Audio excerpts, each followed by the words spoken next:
sir સલામત તો પાઘડિયું પસા મળી રહ્યા મારા વાલા જય દ્વારકાધીશ હું છું આપણો દોસ્ત દિનેશ ચૌહાણ પાલીતાણા થી આપણે જે ગોદામ બનાવવા જઈ રહ્યા છીએ આજે એમ કહેવાય કે સેન્ડિંગ વાળા ભાઈ અહીંયા જે કઈ પિંજરા આવે બધું કમ્પ્લીટ કર્યું છે ભાઈ પિંજરું બેહારે છે ઘોડી બેહારે છે જે કઈ કહેવાતું હોય ખબર નહીં અને ખાસ ગૌશાળાની મેલ પર જીસીબી નું કામકાજ હતું એટલે સામે તો જીસીબી હાલે છે સપરા પણ તો હાલે છે એ ગૌશાળામાં હાલે છે એટલે ખાસ અવશ્ય આમ જોવા બધા યુવાનો ખૂબ મહેનત કરી છે બરોબર આમ જોવો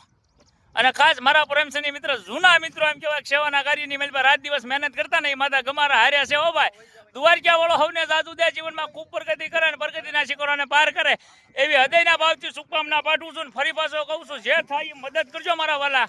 ગોદામનું કામકાજ ખૂબ એટલે ખૂબ વિશાળ અને ખૂબ મોટું બને છે અને આ એક એક થેલીનું દાન કરજો આમાં 130 કરતા વધારે સિમેન્ટની થેલીની જરૂર છે હાલ 40 થેલી વાપરી ચૂક્યા છે અને હજી ઘણી બધી થેલી જોવે છે તો જે કાંઈ થાય એ મદદ કરજો અને બને તો વિડીયોને 2-5 ગ્રુપમાં શેર કરી અને સપોર્ટ કરજો જય દ્વારકાધીશ જય મુરલીધર હવે